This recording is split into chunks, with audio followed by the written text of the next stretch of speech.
بسم الله الرحمن الرحيم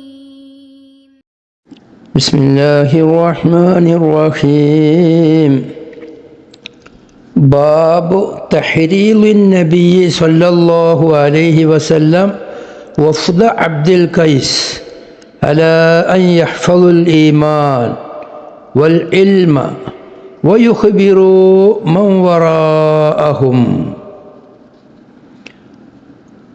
ബഹുമാനപ്പെട്ട ഇമാം ബുഖാരി റളിയല്ലാഹു അൻഹു പരിശുദ്ധ ദീൻ ഇവിടെ നിലനിൽക്കുന്ന കാലത്തോളമാണ് ഈ ലോകത്തിനിക്കുള്ള നിലനിൽപ്പ് എന്നും ദീന് എന്ന് ഇവിടെ നിന്ന് ഇല്ലാതെയാകുന്നോ, ഇൽമ് എന്ന് ഇവിടെ നിന്ന് ഇല്ലാതെയാകുന്നോ അന്ന് ഇവിടുത്തെ ഖിയാമത്ത് നാളാണ്.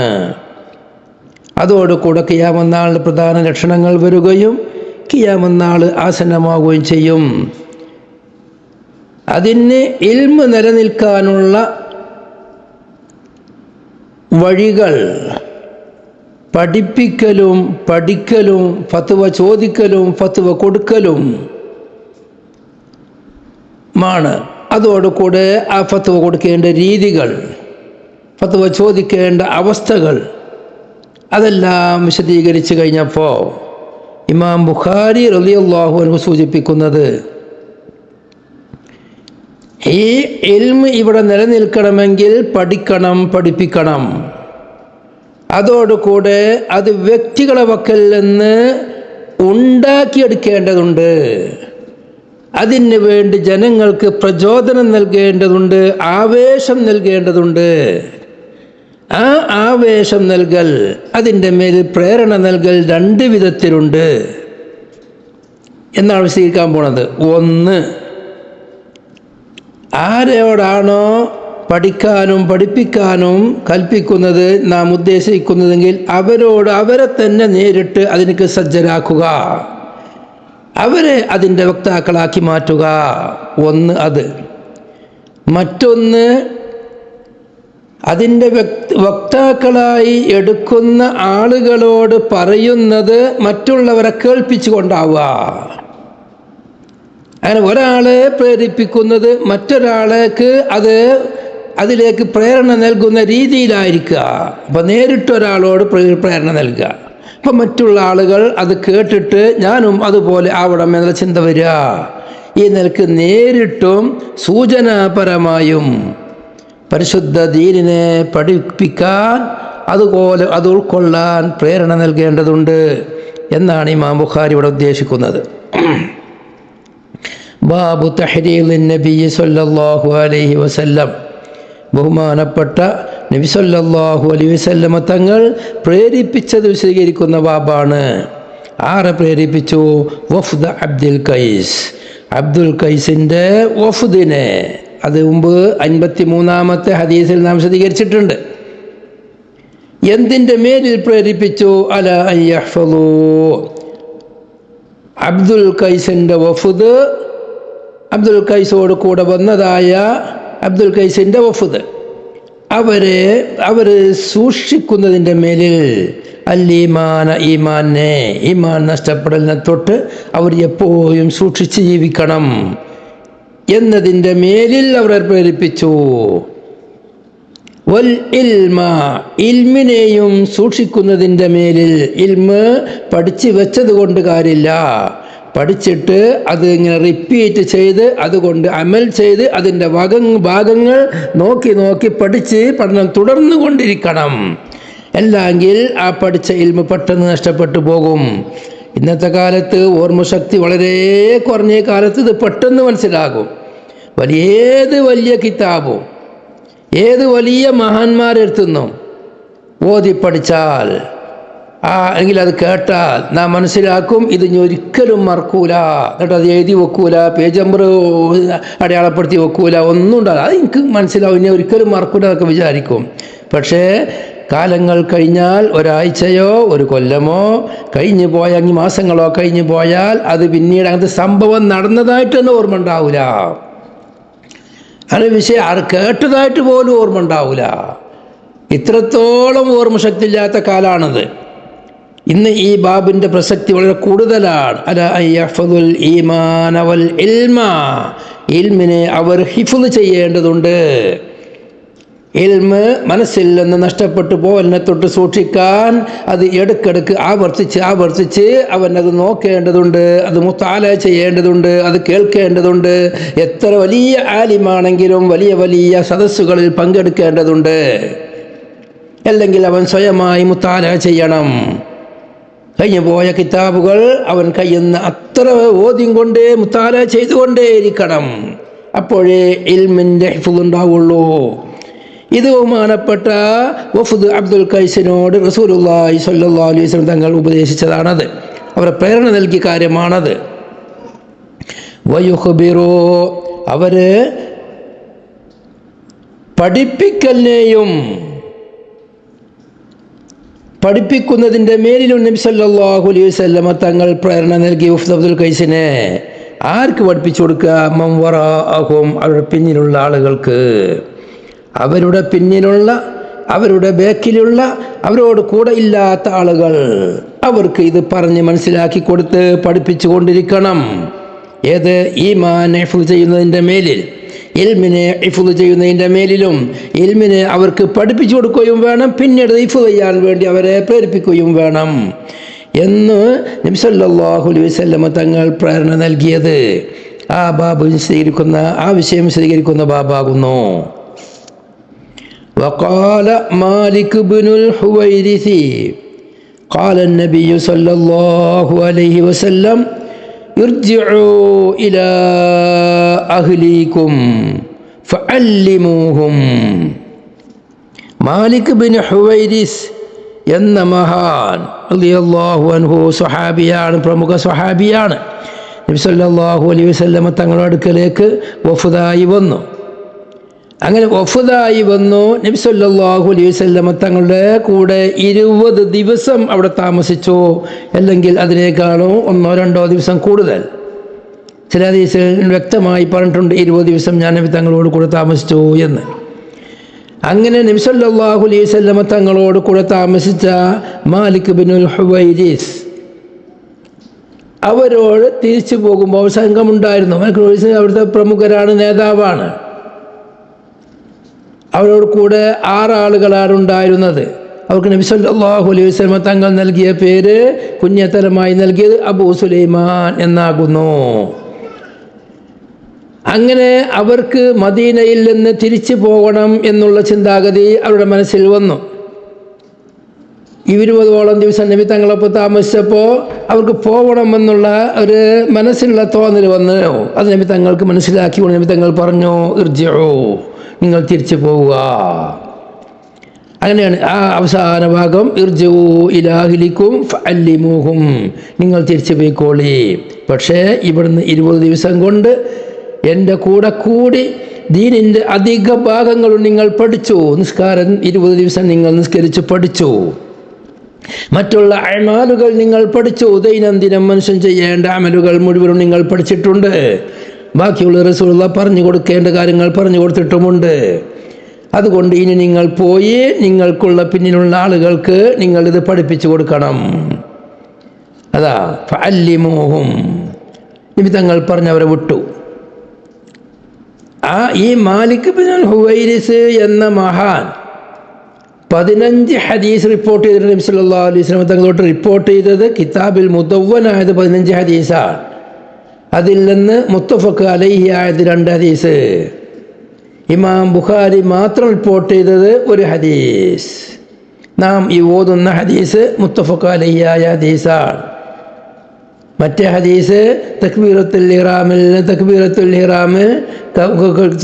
ഇഹ്റാം ചെയ്യുമ്പോൾ കൈ ഉയർത്തണോ ഉയർത്തണ്ടേ നിസ്കാരത്തിൽ എന്നുള്ള ഹദീസും മുത്തഫഖ് അലൈഹി ആയതാണ്. അവർ വഫാത്തായത് ബസറയിൽ വെച്ചാണ് ഹിജ്റ 94. ധാരാളം ശിഷ്യഗണങ്ങളായിട്ട് താബീങ്ങൾ ധാരാളമുള്ള മഹാനാണ്. വേറൊരു ഉസ്മാൻ ഇബ്നുൽ ഹുവൈരിസ് കണ്ടൊരാളുണ്ട്, അവിടെ മങ്കൂസ് മുതലും പരാമർശിക്കുന്ന. അത് ഖുറൈശിയാണ്. നബി സല്ലല്ലാഹു അലൈഹി വസല്ലമ തങ്ങൾ വരുന്നതിൻ്റെ മുമ്പ് തന്നെ ബിംബാരാധന നടത്താത്ത 4 ആളുകളിൽപ്പെട്ട ഒരാളാണ് ഉസ്മാൻ ഇബ്നുൽ ഉവൈരിസ്. ഇവർ രണ്ടാളും ജ്യേഷ്ഠാനുജന്മാരല്ല, രണ്ടാളും പിതാവ് ഉവൈരിസ് എന്നായിരുന്നുള്ളൂ, രണ്ട് കുടുംബക്കാരാണ്. മാലിക് ഇബ്നുൽ ഹുവൈരിസ് റളിയല്ലാഹു അൻഹു പറയുന്നു, ഖാല മാലിക് ഇബ്നുൽ ഹുവൈരിസ് ഖാല നബിയ്യു സല്ലല്ലാഹു അലൈഹി വസല്ലമ, നബി സല്ലല്ലാഹു അലൈഹി വസല്ലമ തങ്ങൾ പറഞ്ഞു, ഇർജിഉ ഇലാ അഹ്ലിക്കും, നിങ്ങൾ നിങ്ങളുടെ അഹ്ലിലേക്ക് പോകുക, മടങ്ങിപ്പോവുക.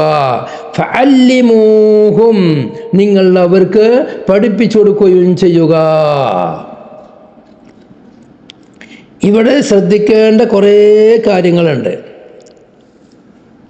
നാം ആദ്യം സൂചിപ്പിച്ചതുപോലെ ബാബു തഹരീദിൻ നബി സല്ലല്ലാഹു അലൈഹി വസല്ലമ വഫദ അബ്ദുൽ ഖൈസ് അല അൻ യഫദുൽ ഈമാന വൽ ഇൽമ വയുഖ്ബിറു മൻ വറാഅഹും എന്ന ബാബിൻ്റെ തലക്കെട്ടിൽ എന്തിനാണ് ഈ ഹദീസ് കൊണ്ടുവന്നത്? മാലിക് ഇബ്നുൽ ഹുവൈരിസിൻ്റെ ഹദീസ് മുഅല്ലഖായ ഹദീസാണ്, സനദ് പറഞ്ഞിട്ടില്ല. പക്ഷേ ഇമാം ബുഖാരിയാണ് ഉദ്ധരിക്കുന്നത്, അതുകൊണ്ട് സ്വഹീഹാണ്, മുത്തസിലാണ്, സഹാബിയാണ് മാലിക് ഇബ്നുൽ ഹുവൈരിസ്. അവരെ തൊട്ട് മുഅല്ലഖായ ഹദീസ്, സനദിനെ പറയാത്ത ഹദീസ് 100% സ്വഹീഹാണ്, ബുഖാരി റിപ്പോർട്ട് ചെയ്ത ഹദീസാണ്. ഇന്ന് മറ്റു സ്ഥലത്ത് റിപ്പോർട്ട് ചെയ്ത് വരുന്നുമുണ്ട്, ഒരേ സ്ഥലത്ത് ഹദീസ് റിപ്പോർട്ട് ചെയ്തിട്ടുണ്ട്. എന്താ? ഖാല നബി സല്ലല്ലാഹു അലൈഹി വസല്ലമ ഇർജിഉ ഇലാ അഹ്ലിക്കും ഫഅല്ലിമൂഹും. ഖാല അത്താ ഇബ്നു അബീ റബാഹ് റളിയല്ലാഹു അൻഹു പറഞ്ഞു, സമിഅ്തു ഇബ്നു അബ്ബാസിൻ റളിയല്ലാഹു അൻഹുമാ, ഇബ്നു അബ്ബാസ് റളിയല്ലാഹു അൻഹുമയെ ഞാൻ കേട്ടു. ഖാല ഇബ്നു അബ്ബാസ് റളിയല്ലാഹു അൻഹു പറഞ്ഞതായിട്ട്, അഷ്ഹദു അലൻ നബി സല്ലല്ലാഹു അലൈഹി വസല്ലം, നബി സല്ലല്ലാഹു അലൈഹി വസല്ലമ തങ്ങളുടെ മേൽ ഞാൻ സാക്ഷ്യം വഹിക്കുന്നു. ഔ ഖാല അത്താഉൻ, അല്ലെങ്കിൽ അത്താ റളിയല്ലാഹു അൻഹു പറഞ്ഞത് അഷ്ഹദു അല ഇബ്നു അബ്ബാസിൻ, ഇബ്നു അബ്ബാസ് തങ്ങളുടെ മേൽ ഞാൻ സാക്ഷ്യം വഹിക്കുന്നു. അന്ന റസൂലുള്ളാഹി സ്വല്ലല്ലാഹു അലൈഹി വസല്ലമ, തീർച്ചയായും നബി സല്ലല്ലാഹു അലൈഹി വസല്ലമ തങ്ങൾ, ഖറജ, റസൂലുള്ളാഹി പുറപ്പെട്ടു. അപ്പോഴുള്ള ശക്ക് എന്താണ്? അഷ്ഹദു അലൻ നബിയ്യ് എന്ന് ഇബ്നു അബ്ബാസ് തങ്ങൾ പറഞ്ഞു, അങ്ങനെയാണോ ഉള്ളത്? അല്ലെങ്കിൽ ഇബ്നു അബ്ബാസ് തങ്ങൾ അത്താ റളിയല്ലാഹു അൻഹു പറയും അഷ്ഹദു അല ഇബ്നു അബ്ബാസിൻ അന്ന റസൂലുള്ളാഹി. അപ്പം ഇബ്നു അബ്ബാസ് പറഞ്ഞു എന്ന് ഞാൻ സാക്ഷ്യം വഹിക്കുന്നു എന്ന് അത്താ പറഞ്ഞു എന്നാണോ? അതല്ല, ഇബ്നു അബ്ബാസ് തങ്ങൾ പറയുമ്പം അഷ്ഹദു അലൻ നബി എന്ന് പറഞ്ഞതാണോ? അല്ല, ഇപ്രായ വ്യത്യാസമുണ്ട്. ഖറജ, ഏതായാലും ബഹുമാനപ്പെട്ട റസൂലുള്ളാഹി സ്വല്ലല്ലാഹു അലൈഹി വസല്ലം പുറപ്പെട്ടു. വമാഹു ബിലാലുൻ, നബി സല്ലല്ലാഹു അലൈഹി വസല്ലം തങ്ങളോട് കൂടെ ബിലാലുൽ മുഅദ്ദിൻ റളിയല്ലാഹു അൻഹു ഉണ്ട്. ഫളന്ന, അങ്ങനെ പുരുഷന്മാർക്കുള്ള ഉപദേശങ്ങളും നിർദ്ദേശങ്ങളും കഴിഞ്ഞതിൻ്റെ ശേഷം നബി സല്ലല്ലാഹു അലൈഹി വസല്ലം തങ്ങൾക്ക് മനസ്സിലായി അന്നഹു ലം യുസ്മിഅ, നബി സല്ലല്ലാഹു അലൈഹി വസല്ലം തങ്ങൾ സ്ത്രീകളെ കേൾപ്പിച്ചിട്ടില്ല. അവിടെ സ്ത്രീകളും വന്നിട്ടുണ്ട്. ആ വന്നു നിൽക്കുന്ന സ്ത്രീകൾ നബി സല്ലല്ലാഹു അലൈഹി വസല്ലം തങ്ങൾ പറഞ്ഞ പ്രസംഗം വഅള് കേട്ടിട്ടില്ല എന്ന് മനസ്സിലായി. ഫവഅളഹുന്ന, നബി സല്ലല്ലാഹു അലൈഹി വസല്ലം തങ്ങൾ സ്ത്രീകളോട് വഅള് പറഞ്ഞു. വഅമറഹുന്ന, സ്ത്രീകളോട് റസൂലുള്ളാഹി കൽപ്പിക്കുകയും ചെയ്തു. ബിസ്സദഖത്തി, സദഖയിൽ കൊണ്ട് കൽപ്പിക്കുകയും ചെയ്തു. ഫജഅലത്തിൽ മർഅതു, അപ്പം പെണ്ണ് ആയി, തുൽക്കിൽ കുറുത്ത, ഓളെ കാതിലുള്ള റിങ്ങിന് ഇട്ടുകൊടുക്കുന്നവരായി, വൽ ഖാതമ, അവളുടെ മോതിരത്തെയും ഇട്ടുകൊടുക്കുന്നവരായി. റളിയല്ലാഹു അൻഹുന്ന, ഏത് ബിലാലുൻ റളിയല്ലാഹു അൻഹു, ബിലാൽ റളിയല്ലാഹു അൻഹു യഖുദു, അവർ പിടിക്കുന്നു, ഫീ തറഫി സൗബിഹി, ബിലാൽ റളിയല്ലാഹു അൻഹുവിൻ്റെ വസ്ത്രത്തിൻ്റെ തറഫിൽ ഒരു ഭാഗത്ത് പിടിക്കുന്നു. അപ്പോൾ വസ്ത്രത്തിൻ്റെ ഒരു ഭാഗം തോളിലാക്കി മറ്റേ ഭാഗം പിടിച്ച്, രണ്ട് ഭാഗം പിടിച്ച് സ്ത്രീകളെ മുമ്പിൽ കൂടെ ബിലാൽ റളിയല്ലാഹു അൻഹു നടന്നു. അപ്പോൾ സ്ത്രീകൾ അവരുടെ കാതിൽ ധരിക്കുന്ന റിങ്ങിന് അവർക്ക് ഇട്ടുകൊടുത്തു. കഴിച്ചിട്ട് മോതിരങ്ങളെയും കയ്യിൽ നിന്ന് ഊരി ആ ബിലാൽ റളിയല്ലാഹു അൻഹു പിടിച്ചതായ ആ വസ്ത്രത്തിലേക്ക് ഇട്ട് കൊടുക്കുന്നവരായി. وقال إسماعيل عن أيوب النطاء وقال عن ابن عباس أشهد على النبي صلى الله عليه وسلم. ഈ റാവി അയ്യൂബ് സുഖ്തിയാനിയെ തൊട്ട് റിവായത്ത് ചെയ്യുന്നത് ഷുഅബ എന്നവരാണ് ഇപ്പോൾ നമ്മൾ ഓതിയ ഹദീസിലുള്ളത്. എന്നാൽ മറ്റൊരു റിവായത്ത് മുഅല്ലഖായ ഹദീസാണ്. വഖാല ഇസ്മാഈലു ഇസ്മാഈൽ ബിൻ ഉലയ്യ റളിയല്ലാഹു അൻഹു പറഞ്ഞു. ഇമാം ബുഖാരിയുടെ ഉസ്താദിൻ്റെ ഉസ്താദാണ്, നേരെ ഉസ്താദല്ല, അതുകൊണ്ടാണ് ഇത് മുഅല്ലഖ എന്ന് പറഞ്ഞത്. അൻ അയ്യൂബ ഇസ്മായിൽ എന്നവർ അയ്യൂബ് സുഖ്തിയാനിയെ തൊട്ട്, അൻ അത്തായിൻ അയ്യൂബ് എന്നവർ അത്താവിനെ തൊട്ട്, വഖാല എന്നിട്ട് അത്താവ് പറഞ്ഞു, അൻ ഇബ്നു അബ്ബാസിൻ അന്നി അഷ്ഹദു അലൻ നബി സല്ലല്ലാഹു അലൈഹി വസല്ലമ അഷ്ഹദു അലൻ നബി സല്ലല്ലാഹു അലൈഹി വസല്ലം തങ്ങൾ എന്ന് അഷ്ഹദു അലൻ നബി സല്ലല്ലാഹു അലൈഹി വസല്ലം എന്ന് ഇബ്നു അബ്ബാസ് തങ്ങൾ പറഞ്ഞിട്ടുണ്ട്, ഒരു ശക്കില്ലാതെ. നേരത്തെ നമ്മൾ പറഞ്ഞു പോകുന്നത് അഷ്ഹദു അല ഇബ്നു അബ്ബാസിൻ അന റസൂലുള്ളാഹി സ്വല്ലല്ലാഹു അലൈഹി വസല്ലം ഖറജ് ഒരു പോക്ക്, മറ്റൊന്ന് അഷ്ഹദു അലൻ നബി സ്വല്ലല്ലാഹു അലൈഹി വസല്ലം. അപ്പോൾ അഷ്ഹദു അലൻ നബി സ്വല്ലല്ലാഹു അലൈഹി വസല്ലം ഇബ്നു അബ്ബാസ് തങ്ങൾ പറഞ്ഞു. അല്ലെങ്കിൽ അഷ്ഹദു പറഞ്ഞ ആള് അത്താ ഇബ്നു അബീ റബാഹാണ്, ഇബ്നു അബ്ബാസ് പറഞ്ഞിട്ടില്ല. ഈ കോലത്തിലാണ് ഓതി പോകുന്നത്. എന്നാൽ ഈ ഹദീസിന് ഇസ്മാഈൽ ബിൻ ഉലയ്യ അയ്യൂബ് സുഖ്തിയായിട്ട് പറയുന്നത് അവിടെ അഷ്ഹദു ഉപയോഗിച്ചത് ഇബ്നു അബ്ബാസ് തങ്ങൾ ഉറപ്പിച്ച് പറഞ്ഞിട്ടുണ്ട്. വേറെ റിവായത്തിൽ എന്തുണ്ട്, രണ്ടാളും പറഞ്ഞിട്ടുണ്ട്. ഇബ്നു അബ്ബാസ് തങ്ങളും പറഞ്ഞിട്ടുണ്ട്, അത്താ ഇബ്നു അബീ റബാഹും പറഞ്ഞിട്ടുണ്ട്. അപ്പം അങ്ങനെ അത്താ എന്നവർ പറഞ്ഞു അഷ്ഹദു അല ഇബ്നു അബ്ബാസിൻ റളിയല്ലാഹു അൻഹു. പിന്നെന്ത് പറഞ്ഞു, അഷ്ഹദു അല ഇബ്നു അബ്ബാസിൻ അന്നഹു ഖാൽ അന്ന നബിയ സല്ലല്ലാഹു റസൂലുള്ളാഹി അന്ന നബിയ സല്ലല്ലാഹു അന്നഹു ഖാല അഷ്ഹദു അല നബി സല്ലല്ലാഹു അലൈഹി വസല്ലം. അഷ്ഹദു എന്ന പ്രയോഗം ഇബ്നു അബ്ബാസും അത്താവും ഉപയോഗിച്ചിട്ടുണ്ട് റളിയല്ലാഹു അൻഹും എന്നതിലേക്ക് വന്നിട്ടുണ്ട്. അപ്പോൾ ഒരു സനദിലാണ് അവിടെ ശക്കായിട്ടുള്ളത്, ആരാണ് അഷ്ഹദു ഉപയോഗിച്ചത്, അത്താ ആണോ ഇബ്നു അബ്ബാസ് ആണോ റളിയല്ലാഹു അൻഹും. എന്നാൽ ഇസ്മായിൽ ബിൻ റിവായത്തിൽ അഷ്ഹദു എന്ന് ഉപയോഗിച്ച നബി തങ്ങൾ ഇബ്നു അബ്ബാസ് തങ്ങളാണ്. വേറെ റിവായത്തിലുണ്ട് രണ്ടാളും ഉപയോഗിച്ചിട്ടുണ്ട്. അപ്പോൾ അപ്പോൾ ഔ എന്നിടത്തുള്ള ഔ മാനിയത്തുൽ ഖുലൂബിൻ്റെ ഔവാക്കിയാൽ മതി, വിഷയം തീർന്നു. ഈ ഹദീസിൽ ധാരാളം കാര്യങ്ങളുള്ള ഹദീസാണ്. ഒന്ന്, സ്ത്രീകളോട് ഉപദേശിക്കണം.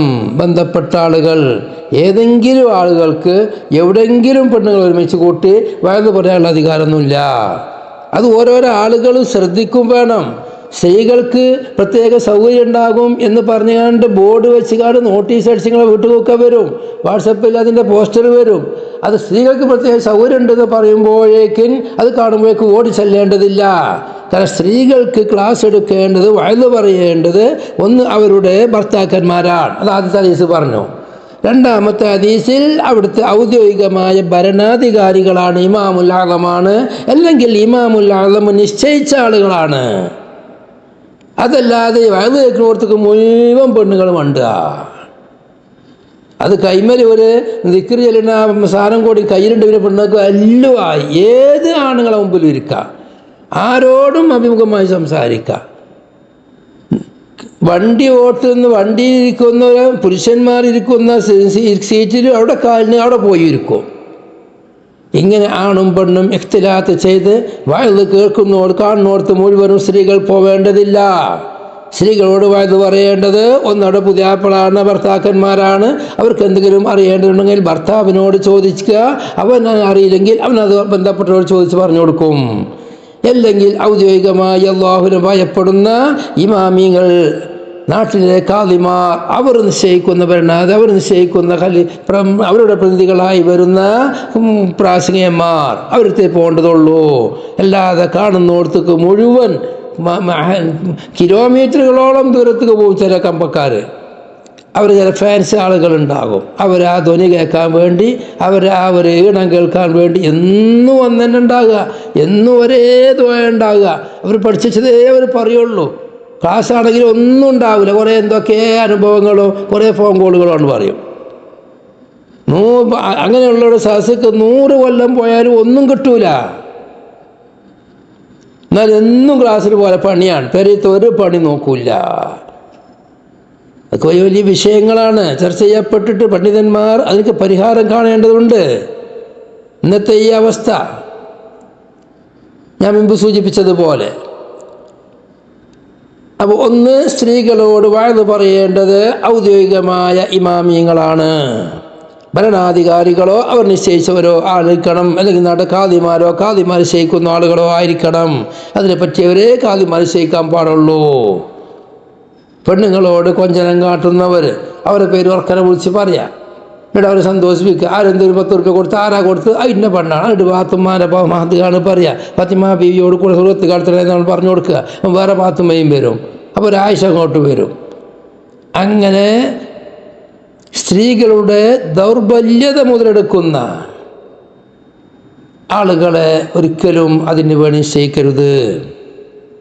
പിന്നെ ഹദീസിലുള്ള മറ്റൊരു വിഷയമാണ്, സ്ത്രീകൾക്ക് അവരവരുടെ സ്വന്തം പണം അത് ചെലവഴിക്കാൻ ഭർത്താവിൻ്റെ സമ്മതം വേണോ വേണ്ടേ? ഇമാം ബൈഹഖി റിപ്പോർട്ട് ചെയ്യുന്ന ഒരു ഹദീസിലുണ്ട്. എന്താ ഹദീസ്? അന്ന റസൂലുള്ളാഹി സ്വല്ലല്ലാഹു അലൈഹി വസല്ലം ഖാൽ ലാ യഹില്ലു ലിഇംറഅത്തിൻ അതിയ്യത്തുൻ ഇല്ലാ ബിഇദ്നി സൗജിഹാ. ഹദീസ് സ്വഹീഹാണെന്ന് ബൈഹഖി ഇമാം പറഞ്ഞിട്ടുമുണ്ട്. അപ്പം അങ്ങനെയുള്ള ഹദീസുണ്ട്, പെണ്ണിനിക്ക് ധർമ്മം ചെയ്യാൻ പറ്റൂല ഭർത്താവിൻ്റെ സമ്മതമില്ലാതെ. അത് ഭർത്താവിൻ്റെ മുതലുകൊണ്ടാണെന്ന് പറഞ്ഞവരുണ്ട്. അത് ശരിയല്ല. ഭർത്താവിൻ്റെ മുതൽ കൊടുക്കണമെങ്കിൽ വേറെ ആളെ മുതൽ ആർക്ക് കൊടുക്കണമെങ്കിൽ സമ്മതം വേണ്ടേ? സമ്മതിയോട് ഭർത്താവിനേക്കാണെങ്കിലും ഭാര്യക്കാണെങ്കിലും അന്യ ആൾക്കാർക്കാണെങ്കിലും മറ്റൊരാൾക്ക് കൊടുക്കണമെങ്കിൽ സമ്മതം വേണം. പൊതുവായിട്ടും അറിയപ്പെട്ട കാര്യമാണ്. നേരെ പെണ്ണിനിക്ക് പെണ്ണിൻ്റെ മുതലെടുത്ത് കൊടുക്കണമെങ്കിൽ ഭർത്താവിൻ്റെ സമ്മതം വേണ്ട എന്ന് ഇമാം ബുഖാരിയുടെ ഹദീസ് കൊണ്ട് തെളിഞ്ഞു. അപ്പോൾ ചോദ്യം ചോദിക്കപ്പെടും, മാലിക്കി മദ്ഹബിൽ അതാണ്, സ്ത്രീകൾക്ക് അവരവരുടെ മുതലുകൾ കൊടുക്കണമെങ്കിൽ 1/3 കൊടുക്കാൻ സമ്മതം വേണ്ട, അതിൽ കൂടുതൽ കൊടുക്കണമെങ്കിൽ സമ്മതം വേണം. മറുപടി എന്നാ? ഒന്ന്, ഈ പറഞ്ഞ ഹദീസ് നബി സല്ലല്ലാഹു അലൈഹി വസല്ലം തങ്ങൾ വഅദ് പറഞ്ഞപ്പോൾ സദഖ ചെയ്യാൻ വേണ്ടി ആവശ്യപ്പെട്ടപ്പോൾ സ്ത്രീകൾ മുഴുവനും സദഖ ചെയ്ത് ഭർത്താക്കളോട് സമ്മതം ചോദിച്ചിട്ടില്ല. അപ്പോൾ ഈ ഹദീസോ ബൈഹഖി ഇമാമിൻ്റെ ഹദീസോ ലാ യഹില്ലു ലിഇംറഅത്തിൻ അതിയ്യത്തുൻ ഇല്ലാ ബിഇദ്നി സൗജിഹാ, അത് പറയും ഈ ഹദീസ് ബൈഹഖിൻ്റെ ഹദീസാണ്. അതിൻ്റെ ആ ഹദീസിനേക്കാൾ ഖുവ്വത്തുള്ള ഹദീസാണ് ബുഖാരിയുടെ ഹദീസ്. അതുകൊണ്ട് ഖുവ്വത്തുള്ള അമൽ ചെയ്യും. അതായതിനുള്ള ഒരു മറുപടി. വേറൊരു മറുപടി, ഹദീസുകൾ തമ്മിൽ പരസ്പര വൈരുദ്ധ്യമായാൽ അഖ്വ കൊണ്ട് അമൽ ചെയ്യണം. രണ്ടാമത്തെ മറുപടി, സ്ത്രീകൾക്ക് ധർമ്മം ചെയ്യണമെങ്കിൽ ഭർത്താവിനോട് സമ്മതം ചോദിക്കണം എന്ന് പറയുന്നത്, അത് ആ ചോദിക്കണം എന്ന് പറയുന്ന അർത്ഥമുള്ളത് ലാ യഹില്ലു എന്ന് പറഞ്ഞാൽ ലാ യജൂസു എന്ന അർത്ഥത്തിലല്ല, ഏറ്റവും നല്ലത് എന്നുള്ള അർത്ഥത്തിനാണ്. സ്ത്രീകൾക്ക് അങ്ങനെ കൊടുക്കരുത്, ഹലാലല്ല എന്ന് പറഞ്ഞാൽ നിങ്ങൾ സദഖ ചെയ്യുമ്പോൾ നിങ്ങളെ കൂടെ ജീവിക്കുന്ന നിങ്ങളുടെ അധികാരികളായ നിങ്ങളെ മുതലുങ്ങളതാണെങ്കിലും അത് ഭർത്താക്കന്മാരുമായി ഒന്ന് കൂടിയാലോചിച്ചിട്ട് നമ്മളിങ്ങനെ കൊടുക്കല്ലേ ചോദിച്ചതിൻ്റെ സാവണം. നമ്മൾ ഓതിയ ബുഖാരിയുടെ ഹദീസിൽ പറഞ്ഞത് അത് ജായിസാണെന്ന് വരുത്താൻ വേണ്ടി ചെയ്തതുമാണ്. അതുകൊണ്ടാണ് റസൂലുള്ളാഹി ചോദിക്കാഞ്ഞത്, എന്താ ഭർത്താക്കന്മാരുള്ള ആളുകളിലെ നിങ്ങൾക്ക് നിങ്ങൾ ഭർത്താക്കന്മാരോടാണ് സമ്മതം ചോദിച്ചണോ? ചോദിച്ചിട്ടില്ല. ഇത് പോയി സമ്മതം ചോദിച്ച് വരിയെന്നും പറഞ്ഞിട്ടില്ല.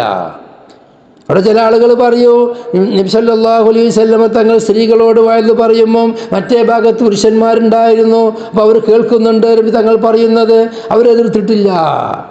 ഇമാമി കൊടുത്ത മറുപടി എന്താ? അങ്ങനെ ശരിയല്ല. കാരണം ആണും പെണ്ണും ഇടകലല്ലാന്ന് പതിവില്ല. ആണുങ്ങളുടെ ഭാഗത്താണ്. അതുകൊണ്ടാണ് നബി തങ്ങൾ അവർക്ക് വഅദ് കേൾപ്പിച്ചോ എന്ന് സംശയമായി.